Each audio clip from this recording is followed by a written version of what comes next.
सच्चिदानंद सद्गुरु साईनाथ महाराज की जय।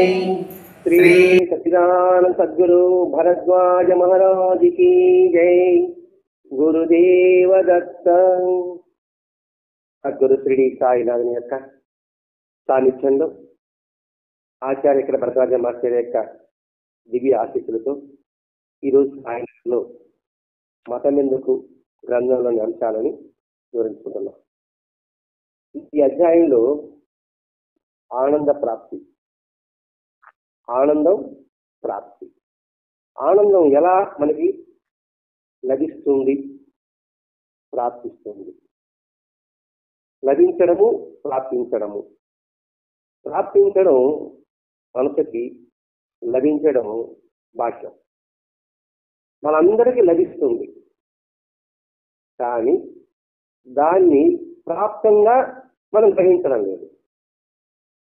ఆ ప్రాప్తి ఎలా వచ్చింది? వారి అనుగ్రహంతో మనకు వచ్చింది.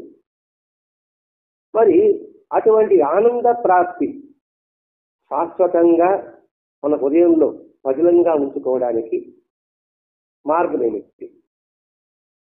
మనం సాధన చేసుకుంటున్నాం, సాధన కూడా భక్తులు అనుకుంటున్నాం, భక్తుడు కాదండి, భగవంతుడు ఇష్టపడుతున్నాం, దేవాలయానికి వెళ్తున్నాం, పారాయణ చేస్తున్నాం. మరి ఆ దేవాలయాలకు వెళ్ళడానికి అంతర్లీనంగా దాగి ఉన్న భావం ఏమిటి? పారాయణలో ఉన్న ఆంతర్యం ఏమిటి? అలా ఒకటే చదువుకుంటూ పోతున్నప్పుడు ఇప్పుడుండే ఈ కలియుగంలో అనేక సాంప్రదాయాలు, అనేక విధానాలు, అనేక మతాలు, ఇవన్నీ వచ్చినప్పటికీ మనకి అనుమానం వస్తుంది, ఏది సత్యము? అంతటా ఉండేది ఒకటేనా, అది వేరు వేరుగా ఉందా? ఎవరికి వారే ఉంటున్నారు? మాది ప్రాధాన్యత, అదే మా దేవుడు అనండి, లేకపోతే మా మతం అనండి, లేకపోతే మా గురువు అనండి. ఇట్లా అంటున్నప్పుడు ఒకే ఉన్నప్పుడు మనకు అనుమానాలు వస్తాయి. ఆ అనుమానాలు ఎలా దాన్ని నివారించుకోవాలి, తీర్చుకోవాలి అంటే అన్ని మతాల సారాంశంలో చెప్పి ఏమైతే చెప్పబడి ఉన్నారో అదన్నీ మనం గ్రహించగలగాలి, వినగలగాలి, చదవగలగాలి. మనం వినలేదు, చదవలేదు, గ్రహించలేకపోతున్నాం. అందుకని సర్వమత సామరస్యం కోసంగా షిరిడీ సాయినాథుడు అవతరించాడు. షిరిడీ సాయినాథుడు సర్వమత సారాంశం ఎందుకంటే మనం వేదం ఏం చెప్పింది, మనకి ఏదైనా ప్రమాణం వేదనే. ఇప్పుడు కొత్త ఎప్పటిది, ఇప్పుడు వచ్చే మతాలు ఎప్పటిది మనం ఆలోచించాలి. కొత్త కొన్ని లక్షల సంవత్సరాల ఉండదు. ఇప్పుడు ఒక్కొక్క మతం పుట్టుకొచ్చింది, ఆ మతం ఏ కాలంలో వచ్చింది అని ఆలోచించాలి మనం. వీటన్నిటికీ మూలం అది గుర్తించకుండా మా మధ్యనే ప్రాధాన్యత అంటుంటారు కొంతమంది. క్రీస్తు పూర్వం అంటే క్రీస్తు పూర్వం లెక్క క్రీస్తు మొట్టమొదటి ఉన్నారని అంటుంటారు. మనం తలాడిస్తుంటాం. ఎందుకంటే మనం ఆలోచించాం కదా. నిజంగా మనిషి ఆలోచనత్వం కలిగి ఉంటే, ఇతరులతో ఆలోచన కలిగి ఉంటే వాడు నిత్యం ఆనందంగా ఉంటాడు. ప్రతి ఒక్కటి ఆలోచించే తత్వం మనం అలవర్చుకోగలగాలి. ఆలోచన లేదు కాబట్టి షిరిడీ సాయినాథుడు మనకి అనుభవాల రూపంలో మన ప్రతి నిత్యస్తున్నాడు. అన్ని మతాల సామర్థ్యం ఏదైతే ఉందో అదే సత్యము. ఒకటే, అన్ని మతాల సారాంశం ఒకటే. అన్నం వండితే ఒకే ప్రక్రియ ఉంటుంది, వేరే ప్రక్రియ ఉంటుందమ్మా. అన్నం వండాలి, కుండలో ఉంటారు, మీరు చీరు పాత్రలు వండుతారు, కుక్కర్లాగా వండుతారు. మరి ఏం దాని ప్రాసెస్ ఏంది? బియ్యం కడగాల్సి కదా, అంతే కదా. దాటి అది పెట్టుకుంటాం, తర్వాత మీద కుక్కర్ కనుక ఏమనుకుంటాం. ఆ కడిగే ప్రక్రియ అందరూ ఒకటే. అలాగే అన్ని మత సామ్రాజ్యం చెప్పింది కూడా క్రమం ఒకటే. అది కొంత స్వార్థపరమైన చేతుల్లో పడడం వల్ల వారి స్వార్థం కోసంగా దానిని, వారి భావాన్ని ఈతలుగా చూస్తున్నారు. అది అసత్యం అని చెప్పడం బాబా యొక్క ఉద్దేశం. మొదటి ఏంటి? మన మనసుకి ప్రాణచలనానికి అవినావ సంబంధం ఉంటుంది. మన మనసుకి ప్రాణచలనానికి అవినావ సంబంధం ఉంటుంది. ఆ భావం రెండు ఒకటైనప్పుడు, అది నిలుపుకున్నప్పుడు మనసా వాస కర్మని చెప్పుకుంటే అది అర్థమవుతుంది. మనసులో, మాటలో, చేతలో ఈ మూడు ఎప్పుడైతే ఒకటే అవుతుందో అప్పుడు క్రమంగా ఇతర ఆలోచనలు మన మనసులోకి రావు. మన చిత్తవృత్తులు అంటారు కదా, అవి రావు. ఎట్లా అంటే ఒక దాని మీద కాన్సన్ట్రేట్ పెట్టామనుకోండి, ఇతర ఎలా వస్తుంది మనకి?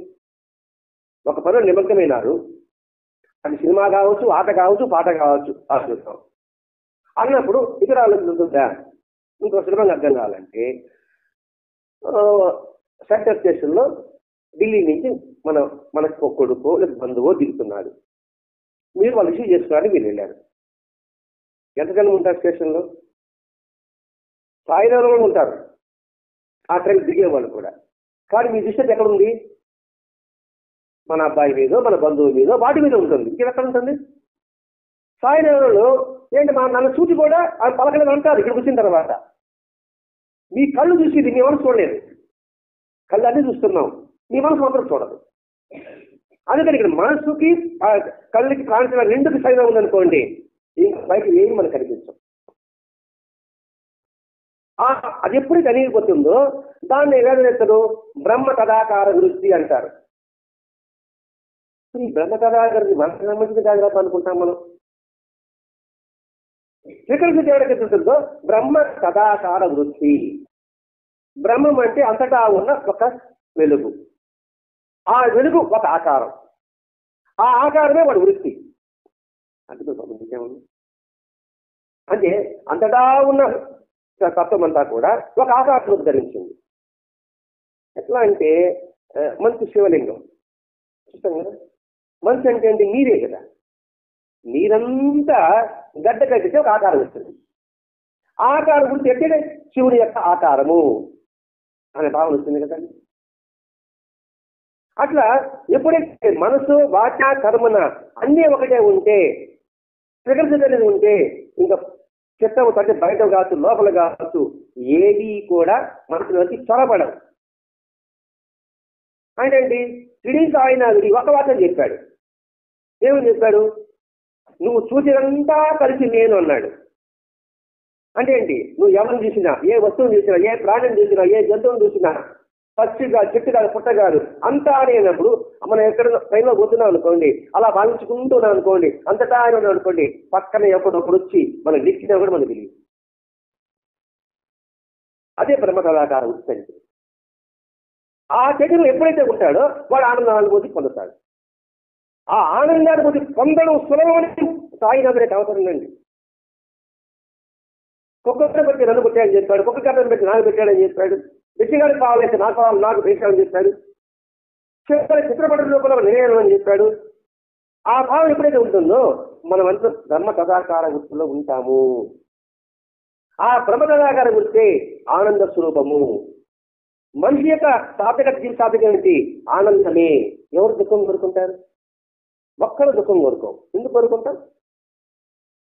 మనకి ఆనందం కావాలి. ఆనందం కావాలంటే ఏంటండి? నీ మనసు మాట చేత మూడు ఒకటేగా ఉండాలి. ఆ ఒకటే కొంత ఎలా విశ్వాసం అవుతుంది? అంతటా ఆయనే ఉన్నాడని భావన కలిగినప్పుడు మాత్రమే అవుతుంది.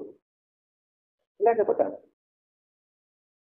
అప్పుడు పటము బాబానము, విగ్రహము బాబానము, ఇంకొక బాబానము, అందరూ బాబా అనే స్ఫురణ మనకు వస్తుంది. దానిని జీవన్ముక్తి అంటారు. జీవన్ముక్తి అంటే అర్థం ఏంటి? జీవించి ఉండగానే వాడు విడుదలైతున్నాడు. వాడు ముక్తి అంటే విడుదలండి. ఏదో స్వర్గానికో నాలుగో ఎక్కడికో పోదామని కాదు. ముక్తి అంటే విడుదల. దేని పట్ల విడుదల? బయట ఉన్న చిత్తవృత్తుల పట్ల విడుదల. నీలో ఉన్న బ్రహ్మచేతనం పట్ల మమేకం. మాట్లాడుతూనే ఉంటాడు, నువ్వు చూస్తూనే ఉంటావు, కానీ నీ రూపం నా మనసులో ఉండదు, నీ పేరు నా మనసులో ఉండదు. ఎవరు చూసినా ఆ బ్రహ్మతత్వమే నాకు గోచరమవుతుంది. నా ఎదురు ఎవరు కూర్చొని ఉన్నారు? మన గురుస్వరూపుడైన వాళ్ళు ఈ రూపంలో కూర్చొని ఉన్నారు. చక్కెరతో చిలక బొమ్మ తయారు చేస్తాం, మనిషి బొమ్మ తయారు చేస్తాం, ఏరు బొమ్మ తయారు చేస్తాం. చిన్నపిల్లలకి ఏమంటారు? ఏనుగు అంటారు, బొమ్మలు అంటారు. ఏనుగు వచ్చిందంటారా, బొమ్మలు అంటారా? చిన్నపిల్లప్పుడు చక్కెర తీసిన బొమ్మని ఆ ఏనుగు ఇచ్చిన మానే అంటారు, చక్కెర ఇచ్చిన అంటారు. పెద్ద ఏంటంట అందులో చక్కెర కనబడుతుంది. అంటే అవగాహన వచ్చిందనుకోండి, అంతటా కూడా ఈ చిలక కనబడదు, ఏనుగు కనబడదు, దేశ కనబడదు. అంతేకాకుండా ఆ చక్కెర, ఆ దివ్యం, ఆ జ్ఞానమే నీకు దర్శనమిస్తుంది. దానిని ఏ స్థితికి ఏమన్నాడంటే ఇది దేవలోక సామ్రాజ్యము, అంటే భగవంతుని సామ్రాజ్యం అన్నాడండి. ఆయన చెప్పింది Kingdom of haven on earth అన్నాడు. ఈ బైబిల్ చెప్పినమాట. ఎందుకంటే మాస్టర్ గారు బైబిల్లో వాక్యాలే ఉదాహరిస్తున్నాడు. ఎందుకంటే ఇప్పుడు వాళ్ళు చెప్పేది మనుషులకి మనకి అర్థం కాకపోతా ఉంటుంది. అన్ని మతం సాంప్రదాయం. అప్పుడే నిజంగా బాబా దేవుడు అవునా కాదా ఇదో ప్రశ్న. టీవీలు ఈ మధ్య గొడవ వచ్చింది కదా, బాబా దేవుడు గారు బాబా విగ్రహం పగలగొట్టారు.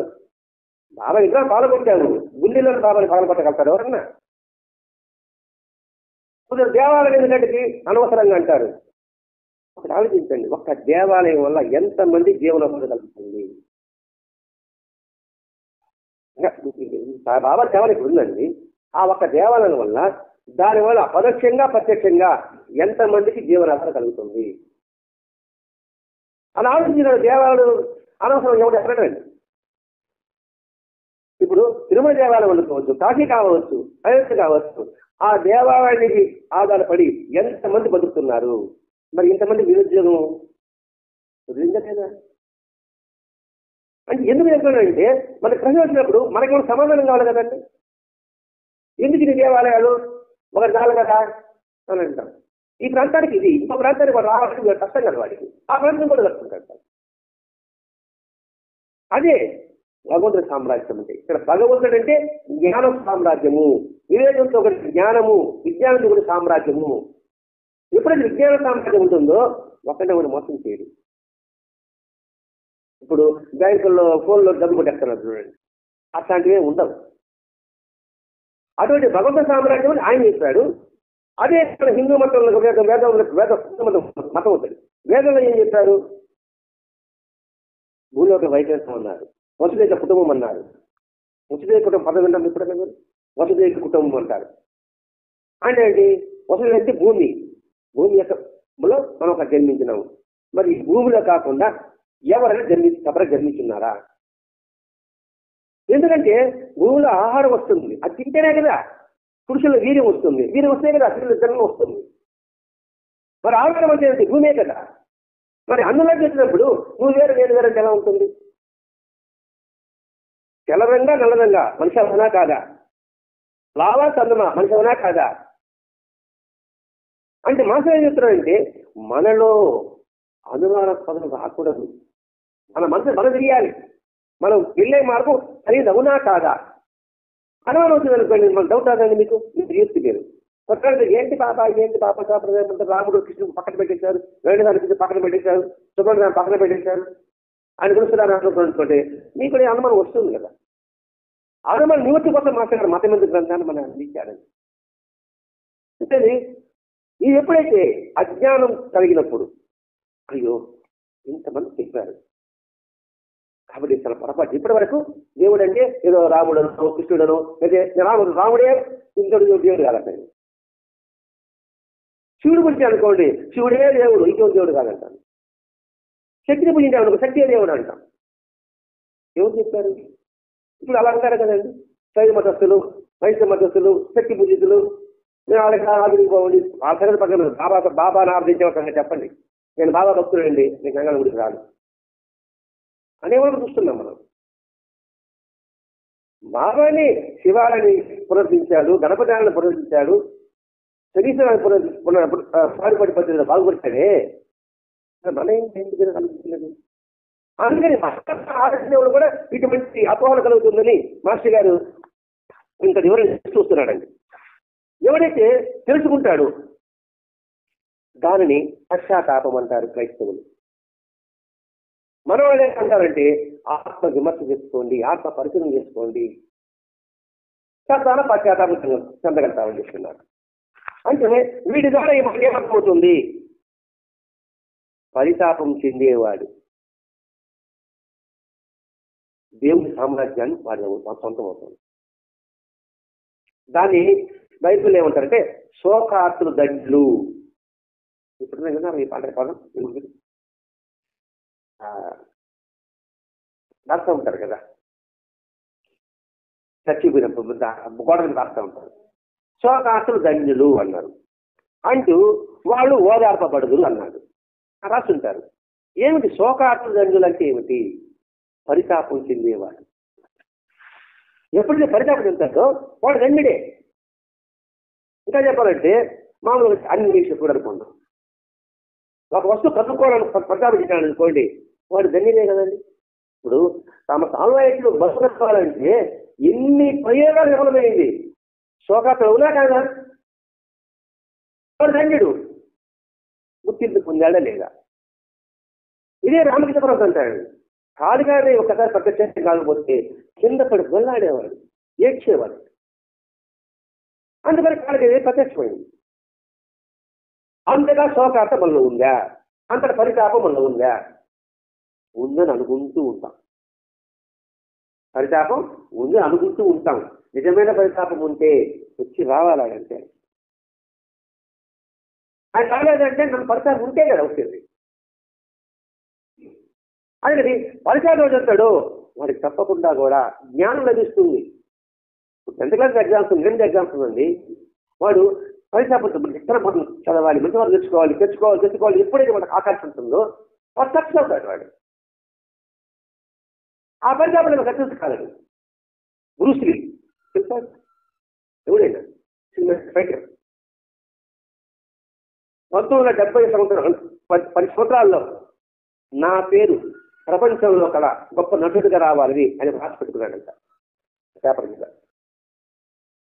తర్వాత 10 సంవత్సరాలకి ఈ ప్రపంచం గొప్ప $1 అవ్వాలి, అంటే గొప్ప ధనవంతుడు కావాలి అని రాసి పెట్టుకున్నాడట. రాసి పెట్టుకుని ప్రతిరోజు దాన్ని చదువుతాడట. ప్రతిరోజు అవుతాడు. ఎప్పుడు నిద్ర అవుతుందో నేను సాధించగలను. 1970 కంతా ప్రపంచం గొప్ప నటుడయ్యాడు ఆయన. 1980 కంతా కూడా గొప్ప ధనవంతుడు అయ్యాడు. అది పరితాపం. అనుకోవడం వేరే, కళ్ళకంటాం అందరం, ఆశలు అందరికీ ఉన్నాయి, కానీ నెరవేర్చుకోవాలి కదా. అబ్దుల్ కలాం ఏం చెప్పాడు? కళలు కను, కానీ ఆ కళ నిద్రపోలేదు. బ్రూస్లీ కళలు కన్నాడు, నిశ్చయించుకున్నాడు, దానికోసం నిద్రపోయినాడా? మనకు ఉంది భగవంతుని అనుగ్రహం కావాలని. ఆ అనుగ్రహం కావాలనే తప్పన ఎంత మేరకు ఉంటే ర్యాకెట్ పంపిస్తాడు, 4 బూస్టర్లు ఉంటాయి. ఆ 4 బూస్టర్లు పవర్ ఉంటేనే పై శాటిల్ పొందుంది. అందులో ఆ ఒక పవర్ బ్రేక్ కూడా తగ్గిపోతుంది. అందుకే రామకృష్ణ ఒక మాట అంటాడు, భార్య మీద ఎంతటి ప్రేమ ఉందో, పిల్లల మీద ఎంతటి ప్రేమ ఉందో, డబ్బు మీద ఎంతటి ప్రేమ ఉందో, ఈ 3 ప్రేమలు కలిపి భగవంతుని పెడితే తప్పకుండా భగవంతుని అంతరం కలుగుతుంది. అటువంటి పరితాపం కావాలి. అందుకంటాడు మన వల్ల ఆత్మ విషయంలో దైన్యాన్ని పొందిన వారు, దైన్యం అంటే దిగులు అనుకుందాం, పరితాపం అనుకుందాం, పొందిన వారు ధన్యులు, దేవరాజ్యం వారిది. ఇది బైబిల్ అన్నమాట. ఎందుకు బైబిల్ కొటేషన్ మా బలబలంగా చెప్తున్నాడంటే, ఇప్పుడు ఉండేవందరూ మనకు అవే మాట వినపడతా ఉంటాడు, ఎక్కడ పోయినా అదే కూడా వినపడతా ఉంటాడు. దైన్యం పొందిన వారు ధన్యులు, వారు దేవరాజ్యం వాడది. అడిగినప్పుడు అటువంటి పరితాపం రామకృష్ణ దేవరాజ్యం ఆయన ఉన్నా కాదా? అన్ని మతాల్లో అటువంటి పరితాపం చెందిన మహత్తరైన వారు చాలా మంది ఉన్నారండి.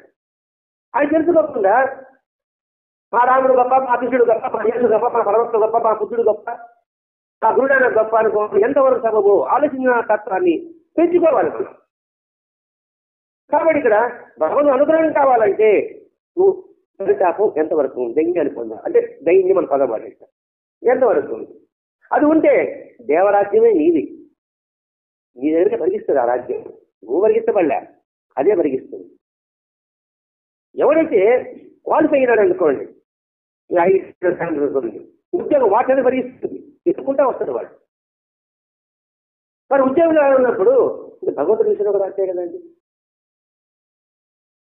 ఇట్లా అలా పొందాలనే కోరిక అహర్నిశలు వారిని ప్రేరేపిస్తుంటుంది. ఇదే హిందూ మతం కానీ, బౌద్ధ మతం కానీ, ఇస్లాం గ్రంథాలు కానీ వివేక వైరాగ్యాల తీవ్రత ఎప్పుడైతే చెందుతుందో అప్పుడు వాడు పూర్ణ జ్ఞానాన్ని పొందుతారు. జ్ఞానం కాదు, పూర్ణ జ్ఞానం పొందుతారు. జ్ఞానం ఉంటే సరిపోదండి, అది సంపూర్ణంగా ఉండాలి. అంటే ఏంటి? 100కి 100 పాలు దాని యొక్క తత్వం అర్థం చేసుకుని కలిగి ఉండాలి. అటువంటి పూర్ణ జ్ఞానాన్ని నిర్మాణం అంటారు వీళ్ళు. ఎవరు? బుద్ధులు. భగవంతుడు కుమారులు అంటారు విష్ణుడు. మనల్ని ఎవరు ఆత్మజ్ఞానం పొందిన వారు అంటాము మన వేదాలు. ఇట్లా ఈ స్థితి ఎప్పుడైతే కలుగుతుందో మనిషిలో మానవత్వం పెరుగుతుంది. ఎటువంటి స్థితి మనం కనిపిస్తున్నాం?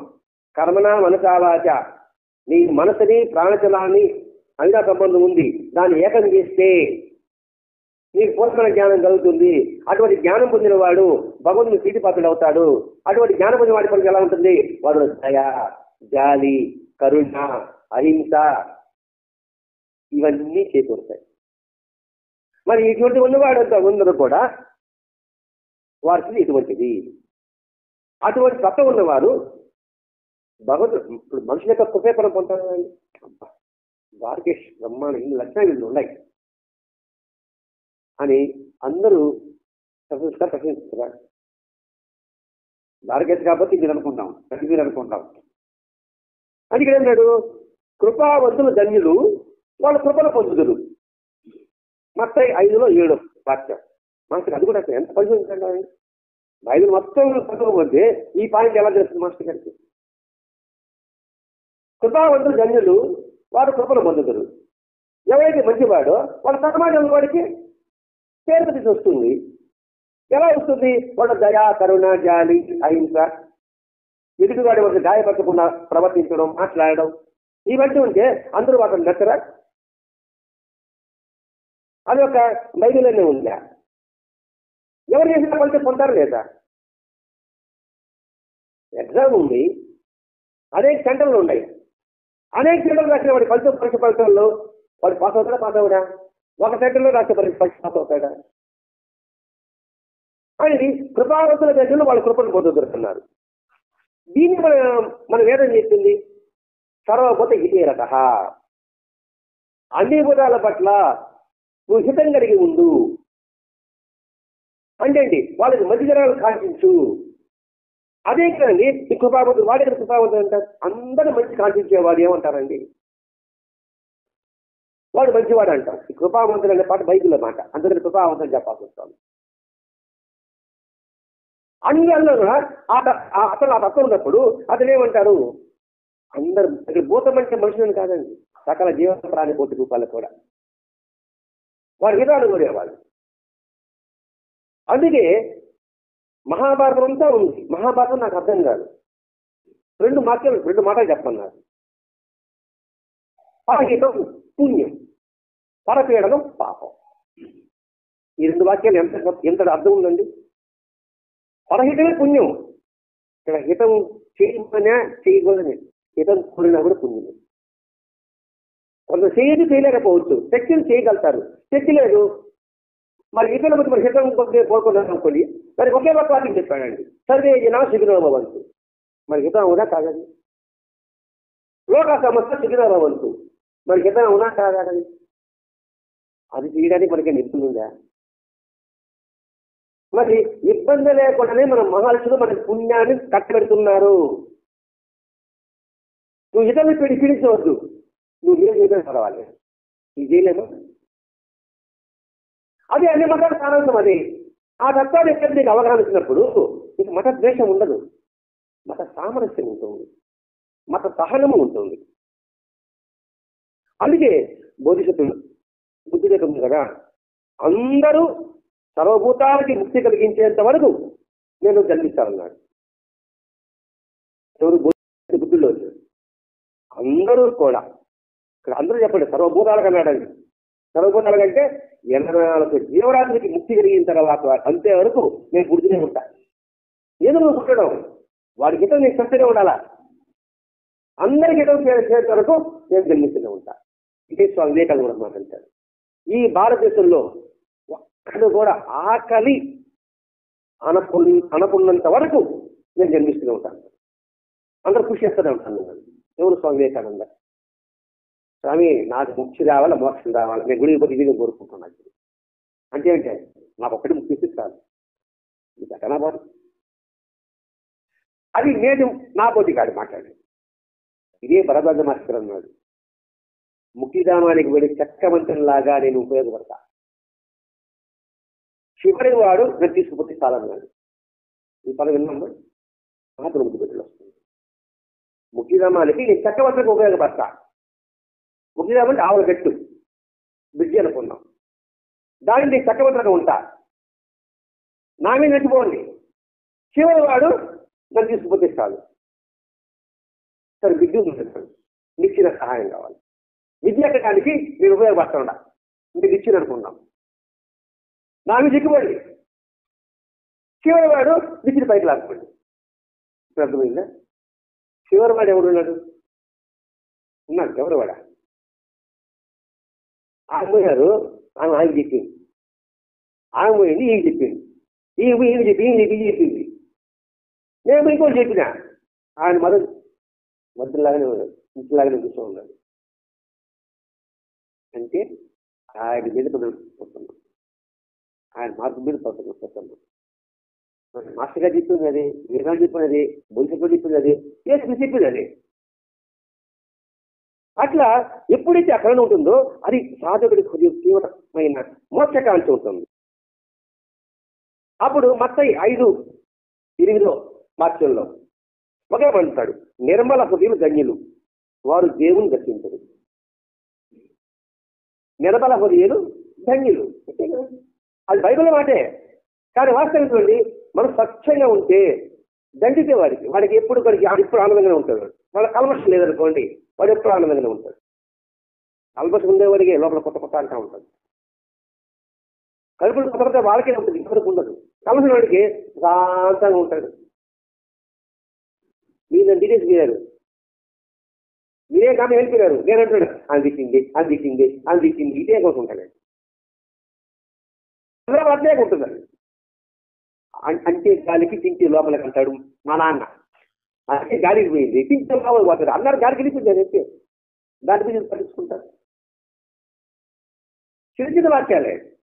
కాబట్టి నిర్మల హృదయులు ధన్యులు, వారు ఎప్పుడు కూడా దేవుని దర్శిస్తూనే ఉంటారు. వాడు నిర్మలంగా ఉన్నాడు అనుకోండి, అందరిలో దేవుని దర్శిస్తూ ఉన్నాడు, వాడు శాంతంగా ఉంటాడు.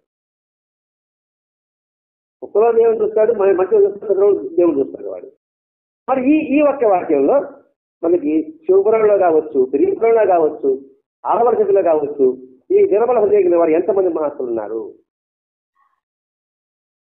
కాబట్టి ఏ మతం గొప్పది? అన్ని మతాలు గొప్పదే, అన్ని మార్గాలు సరైనది అది చెప్తున్న తర్వాత ఇలా ఎప్పుడైతే ఉంటుందో జీవుల మధ్య శాంతిని నెలకొల్పుతారు. సత్సంగం వల్ల మనకి అందరికీ మనశ్శాంతి కలిగించే భరద్వాజ మాసకి కారణం ఏంటంటే కదండి. కనీసం ఆ సత్సంగం ఉంటాడు, కనీసం మనశ్శాంతి ఉందా లేదా? కాబట్టి శాంతిని స్థాపకులు ధన్యులు, వారి దేవుని కుమారులు అనబడదురు. శాంతి స్థాపకులు ధన్యులు, వారు దేవుని కుమారు అనబడదురు.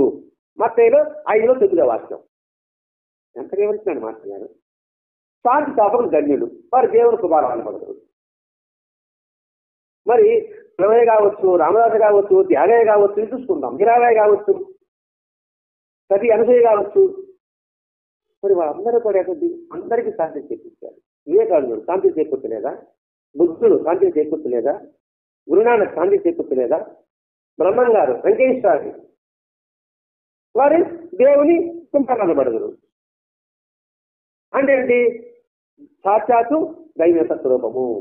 తండ్రి దగ్గర బిడ్డ అంటారు కదండి. తండ్రి ఎలా చేశాడో అదే విధంగా కుమారుడు అనుకోండి, ఏమంటారు? తండ్రికి దగ్గర తనయుడు అంటారు, తండ్రి దగ్గర నిలబెట్టారు అంటారు. అందుకని దేవుని కుమారు అనబడుతుంది అంటారు. ఇప్పుడు మాస్టర్ గారిని మహాత్ములు ముద్దు పెట్టా ఊరికి రాదు, ముద్దు పెట్టేస్తారండి. ఎంతమందికి ఇన్ని కోట్ల హృదయానికి శాంతి చేకూర్చిన భరద్వాజ మాస్టర్ గారు. అందుకని మహాత్ములు ముద్దు పెట్టారు. ఆయన పక్కన కూర్చోాలంటే ఎంతమందికి శాంతి చేకూర్చుకుంటే అంత క్వాలిటీ వస్తుంది. మరి ఒక మతంలో ఏ స్థితిలో ఉందా, లేదా ప్రభుత్వంలో ఉన్నా, అందరిలో ఉంది. అన్ని మతాల్లో కూడా ఇటువంటి వాళ్ళు చాలా మంది కోపంలో ఉన్నారు. మనం గుర్తించలేకపోవడం వల్ల పరిమితంగా వీళ్ళు అనుకుంటున్నాము. ఇందులో నుంచి పరిమితిలో నుంచి పరిణితికి రావాలి. ఆ పరిణితి అపరిమితానికి దారితీస్తుంది. చిన్న చిన్న వాక్యాలే మనకు. అందుకే సూక్ష్మంలో మోక్షం అని పదం వాడతారు. తెలుసుకుంటే సూక్ష్మంలోనే మోక్షం ఉంది. అయితే చెప్పడం బాబా యొక్క ఉద్దేశం. అట్లా కాకుండా ద్వేషాన్ని రేకొట్టడం. ఇప్పుడు భగవంతుడు ఏం చెప్పాడు? సావిత్రి చేకూర్చి వారు ధన్యులు అన్నారు కదా. అటువంటిప్పుడు ఇతడు పడి ద్వేషభావం ఎలా చేస్తాం మనం? అందుకే మనం ఎవరైతే ఆరాధిస్తున్నామో వారు చెప్పిన ధర్మాన్ని సూచకతగా పాటించినప్పుడు మాత్రమే నువ్వు నిజంగా వారిని ఆరాధించినట్టు, సేవించినట్టు, పూజించినట్టు, గౌరవించినట్టు కూడా. మరి వాళ్ళ మాట గౌరవించిన వాళ్ళ పటాల గురించి ఏ ఉపయోగం ఉంటుంది? వాళ్ళ యొక్క బొమ్మలు లోపల మెడలు ధరించుకుంటే ఏమొస్తుంది? వాళ్ళు సంతోషపడతారంటారా? సంతోషపడరు, విసుక్కుంటారు, మొక్కలు విసుక్కుంటారు. అదే బాబా చిత్రంలో మనకు వస్తుంది. అందరూ నేను సమానం చూస్తే అక్కడ దొంగలు అవుతున్నాను అన్నాడు. ఈ పదపల్లి విన్నాం, బాబా చెప్తే చెప్పుకుంటున్నాం అని. నేను అందరూ సమానం చూస్తున్నా, కొందరు దొంగలు అవుతారు. మరి ఆ దొంగలు మనమేనా? మనమే అని ఎవరికి వాడు పరిశీలించుకోవాల్సింది. మరి మనం దొంగ అయితే బాధ కదండి. ఎందుకు దొంగలు అంటున్నాడు? దొంగ పని ఏముంది? తనది కానిది తను తీసుకోవడం. అది ప్రేమనండి, గూడనండి, ఏదైనానండి. మనకు కానిది ఏదైనా తీసుకున్నా దొంగతన సమానం. అదంటే ఆయనకి ఇష్టం ఉండదు. ఒక బలం గుర్తు పెట్టుకున్నాం అనుకోండి, చిన్న పొరపాటు కూడా మనం చేయడానికి అవకాశం ఉండదు. ఎప్పుడైనా హితము అందరికి ప్రియమ అప్రియమ. మంచి మాటలు ప్రియమ అప్రియమ. అప్రియమే. ప్రియం ఎవరికి ఉండదండి. అప్రియం అంటే ఇష్టం లేక ఉండడం, ప్రియం అంటే ఇష్టం. ఒక మంచి మాట చెప్పామనుకోండి, నా దృష్టి బాబా అంటే వెనుక తనాన్ని లేండి. అట్లే కాకుండా తన్నాన్ని పడి అనుకోండి, మా అమ్మ మంచి మా అమ్మ మంచిగా. కాబట్టి హితం ఎప్పుడో కూడా అప్రియమే. ప్రియం ఎప్పుడు ఉండదు. అన్నట్టు ఆ అప్రియమాన్ని ఎవరైతే సాధిస్తాడో వాడు శత్రువు, చెడ్డవాడు వాడు లెక్క. అదే రాఘవ బాబా అంటారు, మాస్టర్ గారు అన్నాడు, సత్యవాది లోక విరోధి. అంతే కదండి. సత్యవాది అనుకోండి, వాళ్ళ లోక ఎప్పుడు ఈ కాలంలో అక్కడ బతకగలమా? అదంతా ఇప్పుడు బాగా కాదు, అది అప్పుడు పడతాను. వాడు ఎప్పుడు విరోధి. మంచి అనుకోండి, అందుకని మంచి ఏసు పెట్టింది సిరి వేసింది, చాక్లెట్ విషయం పెట్టి మనకి ఇష్టం వేశారా? మహాత్మంతా అటువంటి ఇబ్బంది పడ్డారే. అంతేందుకు అన్నం వేసిన చూసాం కదమ్మా, నీకు ఈ దారికి వస్తాను. అన్నం వేసిన వాళ్ళు ఏం చేస్తాడంట, గొంతు కట్టి వాయించారు, రామరాజుని వాయించారు. ఎందుకు వాళ్ళు అబద్ధం చెప్పారు లేవన్నా అంటూ ధర్మార్థము హింసితులు. బైబిల్ మాట చెప్తానండి, ధర్మార్థం హింసితులు ధన్యులు, దేవరాజ్యం వారది. ధర్మం కోసం పోరాడేవాడు ఎప్పుడూ కూడా వాడి ధన్యతే. ఎవరున్నారు? హరిశ్చంద్రుడు. చూసుకున్నాం, సత్యం వదిలిపెట్టాడా? ఎన్ని ఇబ్బందులు పడ్డాడు? రాజ్యం పోయింది, భార్య పోయింది, వదిలేస్తాడు. అమ్మకాన్ని పెట్టేస్తాడు, కొడుకుని అమ్మకాన్ని పెట్టేస్తాడు. కొడుకు చనిపోతే కాటి కాబట్టి వెళ్ళాడు, సుంకం కట్టే కదా కాల్చుకుని ఉన్నాడు. సొంత కొడుకే కదా. అందుకని హరిశ్చంద్రుడు సత్య హరిశ్చంద్రుడు అయ్యాడు. అంటే దాని కరెక్ట్గా గ్యాప్ పెట్టుకున్నాడు అనమాట. ఇప్పుడు పాటలు రాసిన ఒక ఆయన ఉన్నాడు, సీతారామ శాస్త్రి. ఆయన పేరు సిరివెదల సీతారామ శాస్త్రి అయింది. ఇంటి పేరు పోయింది, సిరివెదల ఆయన పట్టుకున్నాడు. సిరి వెన్నెల అప్పుడు సినిమా పేరేది. అంటే ఆ సిరివెన్నెల పాటలోని భావం, ఆ శివుడి మీద పాట కావచ్చు, ఆది భిక్షువుని ఏమి అడిగేది, అందులో ఎంత అర్థం ఉంటుంది. అందుకని ఆయన ఇంటి మీద అది అలాగైపోయింది అనమాట. కాబట్టి జీవితం అనేది ధర్మార్థం. ఇబ్బంది పడినప్పటికీ కూడా ధన్యుడు. అంటే మనం ఎవరి దగ్గర గుర్తింపబడాలి? జనాల దగ్గర కాదు, భగవంతుని దగ్గర. దీనే బాబా చెప్తుంది కదండి, భగవంతుడు ఇచ్చింది నశించదు, మానవుడు ఇచ్చింది నేర్చలవదు. బాగా ఆలోచించండి. మనకు వచ్చే ప్రతి ఒక్కటి కూడా నిలుస్తుందా? ప్రతి ఒక్కటి పుట్టినప్పుడు చూసుకుంటామండి. ప్రతి ఒక్కటి స్పష్టంగా ఉంది, ఉందే స్పష్టంగా వెళ్ళిపోతుంది. అది బంధం అంటామా, డబ్బు అంటామా, ఏదైనా కావచ్చు కాక, ఏది శాశ్వతం కాదు, అది వచ్చి వెళ్ళిపోతుంటుంది అని ఎప్పుడైతే గుర్తుపెట్టుకుంటారో వాడు ఆనందంగా ఉంటారు. వాళ్ళు అలాగే ధర్మార్థం హింసకులు, వాడు ధన్యుడు. ధర్మం కోసంగా వాడు ఎప్పుడు హింసపడతాడో వాడు ఎప్పుడు ధన్యుడే. వాడు ధర్మం కోసమే పోరాడాడు వాడు. ఇది అన్ని మతాలు పరమ సత్యం ఒక్కటే, అన్ని మతాలు సమానమే. ఇప్పుడు యేసుని దగ్గర మనం ఈ 4 వాక్యాలు చెప్పుకున్నాం. శోకాతులు ధన్యులని చెప్పుకున్నాం, ఆ తర్వాత చెప్పుకున్నాం, సాధన చేకూర్చేవారు ధన్యులని చెప్పుకున్నాం, పొరపకరం చేసేవాడు ధన్యులని చెప్పుకున్నాం. మరి ఈ మాటలు అన్ని మతాల్లో కూడా ఉందా లేదా? అన్ని సామాన్లు ఉందా లేదా? కాబట్టి అన్ని మతాల ద్వారా మన బుద్ధి సర్వానికి ఆధారమైన సర్వ చైతన్య శక్తి ఒకటి ఉంది. అటువంటి చైతన్య శక్తి భగవంతుని మనం పొందవచ్చు. అలా పొందిన వాళ్ళు అన్ని మతాల్లో ఉన్నారు. ఏ మతంలో లేదండి మహత్తులు? ఇప్పుడు బైబిల్లో చూసుకోండి, సిక్కు మతంలో చూసుకోండి, అన్ని మతాల్లో కూడా ఇటువంటి స్థితి పొందిన వాళ్ళు ఉన్నారా లేదా? మరి అన్ని మతాల్లో ఉన్నప్పుడు ఒక మతమే గొప్పది అని చెప్పడం ఎంతవరకు సబబుగా ఉంటుంది? అందులో అక్కడ కొట్లాడుకున్నాం కాబట్టి బాబా వచ్చాడు. అన్ని మతాల సారాంశము ఆయన తత్వం. ఇప్పుడు రామకృష్ణ పరమహంస ఉన్నారు కదండి, రామకృష్ణ పరమహంస బైబిల్ చదివాడు, యేసుక్రీస్తు ఆదర్శం చెందాడు. అది రామకృష్ణ భక్తులు కూడా కొంచెం ఒప్పుకోరు. ఇప్పుడు నూతనంగా భక్తులు కూడా అదే ఖురాన్ చదివాడు, ప్రవక్తను మేకమన్నాడు, అనుభూతి చెందాడు. ఆయన చెప్పాడు, ఇది స్వామికంగా చెప్పాడు. కానీ ఇప్పుడు ఉండేవాళ్ళు అలా అన్నం అనుకోండి, అది నేను క్రిస్టియన్కి మాట్లాడుతున్నాను. నేను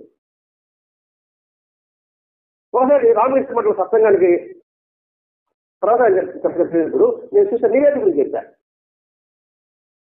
అంటే వివేకానంద సిస్టర్ నివేదిక ఎవరు, ఎక్కడికి వచ్చినాను, అదేంటి దాని గురించి చెప్పారండి అన్నప్పుడు ఎట్లా ఉండదు?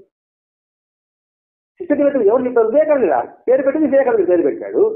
అలా ఉపన్యాసం ఏంటి, రామకృష్ణ మఠం వివేకానందుడు చాలా మతం ఉందా, ఆ ముగ్గురు కూర్చుని ఉందా, వాళ్ళు చెప్పి నేను చెప్తున్నాను ఇక్కడ అది చెప్పకూడదండి, టీచింగ్ చెప్పకూడదండి ఒకరు అన్నారు.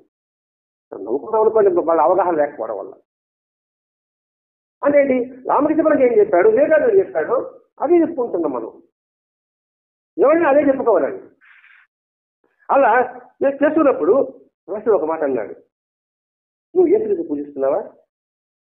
క్రీస్తు పూజ నీకు సత్యం కావాలన్నా, అంటే నీకు విశాలత్వం కావాలన్నా, లేక యేసుక్రీస్తే నా దేవుడు అని సంకుచితం కావాలన్నా? రాముడు యొక్క విశాలత్వం కావాలన్నా, లేదు రాముడే అనే సంకుచితమే నీకు కావాలా? సాయిబాబా అనే విశాలత్వం కావాలన్నా, లేదు సాయిబాబా అనే సంకుచితమే కావాలా? సంకుచితం అంటే సాయిబాబా అనే దేవుడు ఇక్కడ కాదు.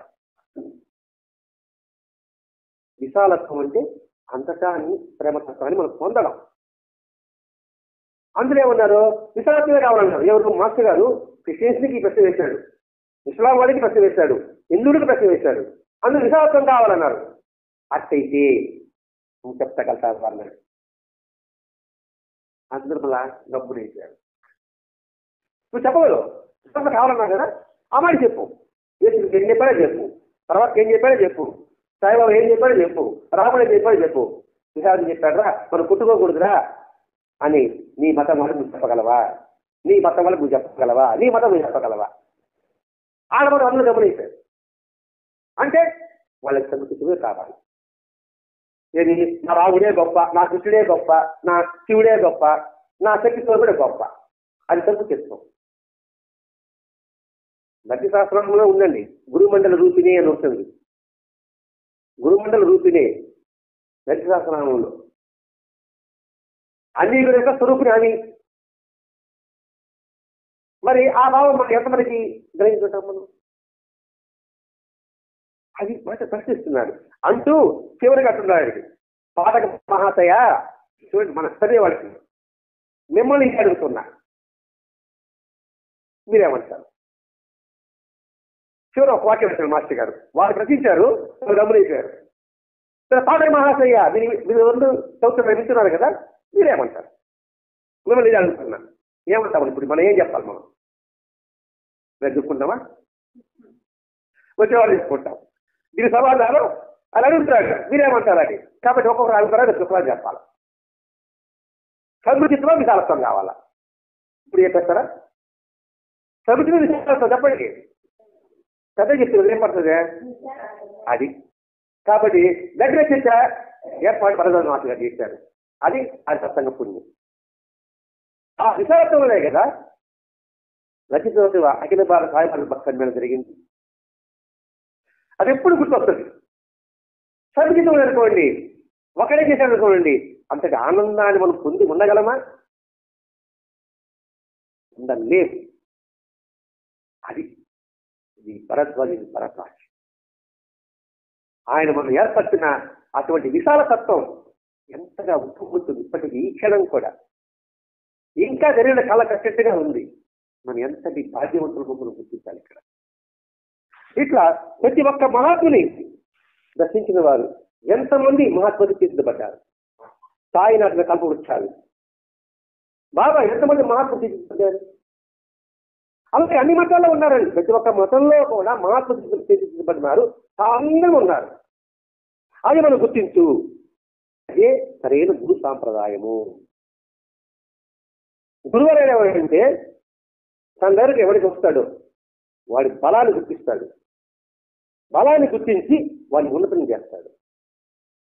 నాలాంటి మానవుడు ఏం చేస్తాడంటే నా దగ్గరకు వచ్చిన వాడిని వాడి బలహీనతని ఆసరా తీసుకొని ఉపయోగించుకుంటాడు.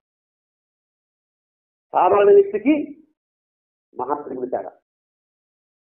ఇప్పుడు బాగా మన బలాన్ని గుర్తిస్తే దీంట్లో బలం ఉంది ఏమైనా, నువ్వు ఆత్మస్వరూపుడు, నువ్వు జ్ఞానస్వరూపుడు, నువ్వు దాన్ని బట్టి నువ్వు పైకి ఎదుగు అంటున్నాడు. నా బట్టి అంటే నీకే తెలియదు, నేను ఎదురు అంటాను. నేను నీకే తెలియదు, నేను ఎదురు అంటాను అని నా చుట్టూ చెప్పుకుంటాను చూస్తుంటాను. ఇది సామాన్యుడికి అసమాన్యుడికి ఉన్న తేడా. అది ఎవరైతే మనల్ని ఉన్నతి తీసుకెళ్తాడో అది నిజమైన గురు సాంప్రదాయము. ఆ గురు సాంప్రదాయంలో మానవులే మహత్వం అయ్యారు కదండి. ఇప్పుడు అనేక మంది శివపురాణం భాగవతం కూడా వాళ్ళ మామూలు మనుషులే కదా, వాళ్ళు మహాత్ములుగా తీర్చబడ్డారు. దివ్య స్వరూపులని వారి యొక్క చరిత్ర చూస్తే తెలుస్తుంది. రామదాస్ ఎవరు? ఆయన గృహస్థుగానే ఉన్నాడు, అన్నమయ్య గృహస్థుగానే ఉన్నాడు, యాదయ్య గృహస్థుగానే ఉన్నారు. మరి వాళ్ళ మహాత్ములుగా తీర్చబడ్డారా లేదా? ఇట్లా ప్రతి ఒక్కటి కూడా మనం గుర్తించుకుంటే సాధనకి అంతరాయం ఏదైతే కలుగుతుందో దాన్ని తొలగించుకుంటూ పోవాలి. ఏమి ఏది ఆటంకం మనకి? వేరనే భావం. నేను వేరు, ఈ భావంలో ఉన్నంత వరకు మనం భగవంతుని చర్చించలేము. సద్గీతను విననాడు విశాలత్వాన్ని పెంపొందించుకో. ఇలా ప్రతి వర్గం చూసుకుంటే అది చాలా కష్టం అనిపిస్తుంది. అది వీలవుతుందా? చాలా కష్టంగా అనిపిస్తుంది. కానీ ఆరంభ దశలో అది కష్టమే. ఏదైనా కష్టమే. ఒక పని అంటే ప్రారంభం చాలా కష్టంగానే ఉంటుంది. కానీ ఆ కష్టం అభ్యాసం చేయగా ఇష్టంగా ఏర్పడుతుంది. చిన్నపిల్లవాడి కాలం పెట్టండి, చుపక్కం చేస్తాడు. మనం ఏం చేస్తాం? ఆ కాలం నీళ్ళు వేస్తాం, ముందు మెల్లమెల్లగా ఇస్తాం, తర్వాత నీళ్ళు తగ్గించుకుంటా వస్తాం. ఇప్పుడు కారం లేదు ముందు తెలిసిందా? దిగదు కదమ్మా. ఇది కూడా అంతే. అదే వాళ్ళు కదా, అది వీలు కాదండి, నేను చేయలేదు, అది వాళ్ళు చేస్తే పని, అది పని పాటలేదు కాబట్టి తర్వాత చెప్తాను నా వల్ల వస్తుంది అంటే తీవ్రం పరితాపం లేదు ఇక్కడ. అలాగే చెప్తున్నాడు, చిన్నపిల్లవాడికి కారం అలవాటు చేస్తే పెద్ద కారం పెట్టేది మొదలుపెట్టాడు. ఈ తత్వం కూడా అంతే. ఫస్ట్ యోగా పోతామండి, ఫస్ట్ కాళ్ళు నొప్పులే, వాకింగ్ కూడా మొత్తం కాళ్ళు నొప్పి పడుకుంటుంది. మనం వెళ్ళగలగా ఏమవుతుంది? ఆ కాళ్ళు నొప్పులు తొక్కినప్పుడు మాయం. అలాగే సాధన చేసుకో. దీనికి సులభమైన మార్గం మనకి మాస్టర్ గారు అందించారు. మహాత్ముడు చేస్తే పదే పారాయణ చేయండి, మనకి ధైర్యాన్ని ఇస్తుంది. ఎందుకు చరిత్ర చరిత్ర అంటే కొద్ది హిస్టరీ అంటే ఏంటండి హిస్టరీ? చచ్చిపోయిన వాళ్ళ కాలం చదివేది అంటారు. అవునా కదమ్మా? మీరు అలాగే అంటారు. జరిగిపోయింది దాని గురించి ఎందుకండి? అది మనకు పాఠం, వాళ్ళ జీవితంలో ఒక ఆదర్శం. ఇప్పుడు గాంధీ మతం చరిత్ర లేదనుకోండి, మనం అనుకునే కరెక్ట్ అనుకుంటాం. మరి ఇటువంటి వాళ్ళు ఎవరు చేయలేరు అనుకుంటాం. ఇప్పుడు గాంధీ మాత్రం స్వరాలు సాధించి పెట్టాడు, ఆయన చరిత్ర ఉండదనుకోండి, ఆయన బొమ్మే కనపడదు అనుకోండి, తర్వాత ఏమంటారు? ఆయన ఎవరు దిగి కడతారు, పాత్ర ఎలా వచ్చిందో కూడా దిగి కడతాం. అదే చరిత్ర అంటే దాన్ని పెట్టుకోండి, అర్థం తీసుకోండి. సుగుణాలతో చరించడము, చారా ఇత్ర. చారా ఇత్ర చరిత్ర. చారా అంటే కదలడం, సద్గుణాలతో కదలడం. ఆ మహాత్మ చరిత్ర అంతా కూడా సద్గుణాలతో నడియాడిన జీవన విధానం అది. అప్పుడేమవుతుందంటే మనకు ఆకర్షితం అవుతుంది, వాడిని ఆదర్శంగా తీసుకుంటాం. మంచికి ఆదర్శం తీసుకోవాలన్నా చెడుకు మాత్రం ఆదర్శం తీసుకుంటున్నాం. వాయువు మొత్తం పిచ్చిగా ఏంటి కట్టుకుంటే దాన్ని బట్టి దాని ప్రార్థన చేసుకుంటున్నాం. దానిలో ఏ ఉపయోగం ఎవరికి ఆలోచించలేదండి. ఎందుకు ఆ కటింగ్స్ అంటే మనం మాట్లాడుకుంటాం, దానిలో నేను ఉపయోగం ఉందా? ప్రతి ఒక్కటి అది కటింగ్ కావచ్చు, ఇంకోటి కావచ్చు. సిచ్యువేషన్ ఒక సిచ్యువేషన్ వేసుకోబోతున్నాం, సరైన ఉపయోగం ఉందా? ప్యాంట్ వేసుకుంటున్నారు, గ్లౌజ్ వేసుకుంటున్నాము, ఒకే ఉండగా ఎందుకు ఉపయోగం ఉందని ఆలోచించాలండి అసలు. అంటే ఇంకా బానిసలు పట్టాలా? నేను వేసుకున్న డ్రెస్ మీద నాకు బానిస్తుందేనా? మరి భగవంతుని ఏం తెలుసుకుంటామండి మనం? అందుకే మహాత్ముల చరిత్రని నువ్వు దాన్ని చదవగలిగితే వాళ్ళు ఎప్పుడు స్థితి పొందారని అది మనం ఆకర్షితమవుతాము. అప్పుడు మనం వివేకం నేర్చుకుంటుంది, తద్వారా జ్ఞానం లభిస్తుంది. ఇన్ని చెప్పడం ఉంటుంది. అందుకని సద్గంధ పఠనము ఎందుకు చెప్పారు? గది సంసారం అనే మహా విషవృక్షానికి 2 అమృత ఫలాలు ఉన్నాయి. ఒకటి సద్గంధ పఠనము, రెండవది సత్సాంగత్యము. ఈ 2 ఫలాలు ఆ విషయాన్ని అమృతంగా చేస్తుంది. సద్గం విషవృక్షంలో ఏమైనా ఉన్నాం, ఈ 2 గాని అనుకోండి, మనం అమృతులకి మనం మాటగలం. ముచ్చవరమ అమృతంగమయ అవి తెలుసుకుంటాం ఇక్కడ.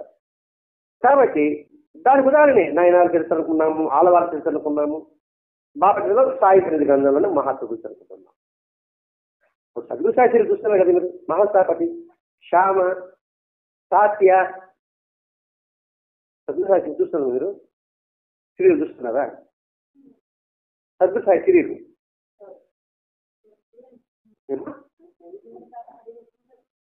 చూడండి, ఆ సీరియల్ మొత్తం చూడండి, పక్కన పెట్టండి, ఒక అరగంట అది చూపించండి. ఎంతటి అద్భుతమైన బోధ మనకు కనిపిస్తుంది. ఎలా జీవించాలో, భార్య పట్ల భాగస్వామ్యం కావచ్చు, తండ్రి పిల్లల పట్ల కావచ్చు, అబ్బా అద్భుతం. ఒక్క అరగంట వెచ్చించండి దానికోసం. అంటే మనం పారాయణ చేయలేకపోతున్నాం, ఏం చేయలేకపోతున్నాము. కనీసం ఆ అరగంటలో ఒక సత్యాన్ని మనం గుర్తించగలము. అదే జన్మ సార్థకత అండి. పుట్టామా, తిన్నామా, తిరిగామా, చదివామా కాదు. ప్రతి ఒక్క పనిని భగవంతుడి సేవగా ఎప్పుడు ఆలోచిస్తావో అదే పూజ.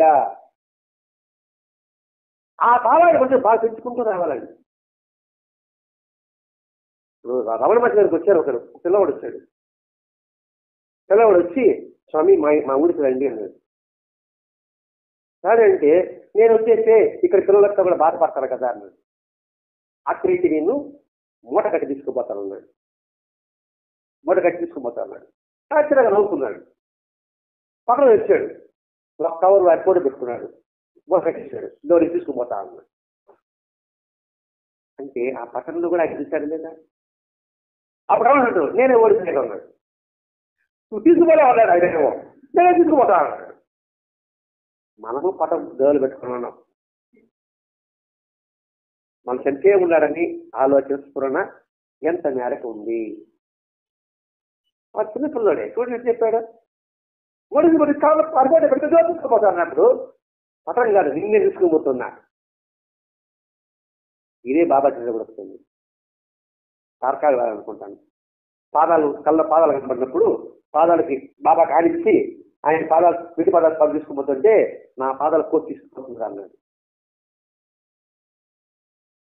ఇదండి నిజమైన ఫలితం ఇది. ఈ భావన అంటే నిత్యపారాయణ కావాలి, సత్సంగం కావాలి, సత్సాంగత్యం కావాలి. కేవలం ఈ మార్గం ద్వారానే భగవత అనుభూతిని పొందగలం. భగవత్ సాక్షాత్కార పనికి రాదండి, మన కనబట్టి పని లాభం లేదు. ఆ అనుభూతి కావాలి.